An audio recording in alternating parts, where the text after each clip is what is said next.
Selamat pagi Bapak Ibu dan saudari-saudari yang terkasih di dalam Tuhan Yesus. Sungguh mengucap syukur pagi ini kita boleh mengawali hari dengan merenungkan kebenaran firman Tuhan. Mari kita memohon kepada Roh Kudus supaya pada saat kita membaca dan merenungkan kebenaran firman Tuhan, kita dapat mengerti apa yang Tuhan firmankan kepada kita. Mari kita berdoa. Bapa Surgawi, kami bersyukur atas segala berkat-Mu. Dan pagi ini ketika kami akan memulai langkah karya kami rindu mendengarkan firman-Mu. Firman yang akan menuntun langkah kami, sehingga langkah yang akan kami tapai sesuai dengan apa yang Kau kehendaki. Dan kehidupan kami menyenangkan hati-Mu dan menjadi berkat bagi banyak orang. Bersabdalah ya Bapa, karena kami sungguh rindu mendengarkannya. Dalam nama Tuhan Yesus, kami berdoa. Amin. Tema hikmat pagi hari ini, Haleluya.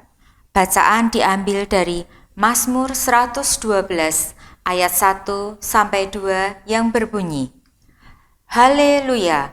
Berbahagialah orang yang takut akan Tuhan, yang sangat suka kepada segala perintahnya. Anak cucunya akan perkasa di bumi.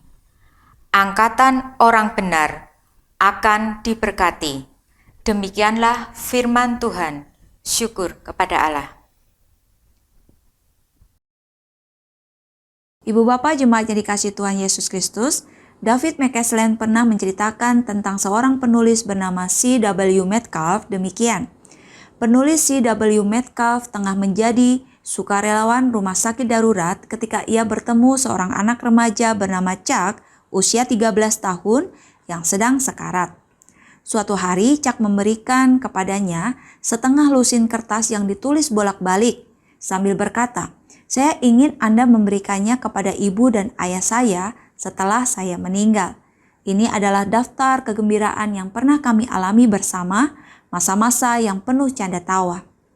Metcalf kagum terhadap anak remaja tersebut yang diambang kematiannya masih sempat memikirkan kebaikan orang lain. Metcalf pun mengirimkan daftar itu. Bertahun-tahun kemudian ia juga memutuskan untuk membuat daftarnya sendiri.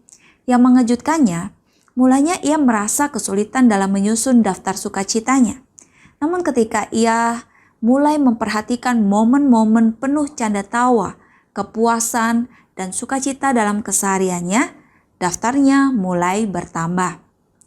Bagaimana dengan Gereja Kristen Indonesia, GKI, yang berulang tahun ke-34? Apakah terasa mudah untuk membuat daftar sukacita di hari spesialnya? Tentu saja pengalaman Chuck dan Metcalf dalam menyusun daftar sukacita mereka dapat juga diterapkan dalam merayakan hari ulang tahun Gereja Kristen Indonesia ke-34 ini. GKI selama mengarungi perjalanan pelayanannya bagi Tuhan, mengalami berbagai tantangan sekaligus tuntunan dalam anugerah Allah. Ada persoalan-persoalan yang tidak mudah diselesaikan. Ada hambatan-hambatan pelayanan yang perlu dipecahkan, dan ada tantangan-tantangan yang mesti dicari jalan keluarnya.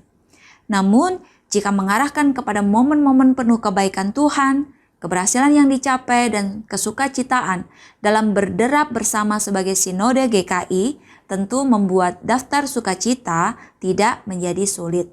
Pemazmur dalam kitab Mazmur 112 ayat 1-6 menyatakan bahwa orang yang takut akan Tuhan dan sangat suka segala perintahnya akan berbahagia.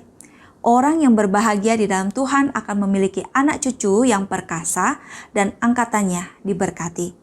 Ia akan mengalami kebajikan dan tidak akan pernah goyah. GKI sebagai gereja yang takut akan Tuhan dan diberkati sudah semestinya selalu bersyukur dan semakin giat dalam melaksanakan perintah Tuhan. Haleluya! GKI selalu berbahagia dan tidak goyah selamanya. Amin. Mari kita berdoa. Bapa Surgawi, terima kasih untuk penyertaan Tuhan yang sempurna atas Gereja Kristen Indonesia hingga mencapai usia 34 tahun ini. Terima kasih atas segala pertolongan Tuhan yang boleh nyata. Biarlah Gereja Kristen Indonesia dimanapun berada, boleh senantiasa memuji-muji dan memuliakan nama Tuhan. Oleh karena setiap hari, setiap waktu, kebaikan Tuhan selalu dinyatakan. Terima kasih Bapa Surgawi untuk firman Tuhan hari ini, dan kami mempercayakan segala aktivitas kami sepanjang pagi, siang, sore hingga malam ini di dalam tangan pengasihan Tuhan. Di dalam nama Tuhan Yesus kami sudah berdoa. Amin. Selamat pagi, selamat berkarya. Tuhan Yesus memberkati kita semua.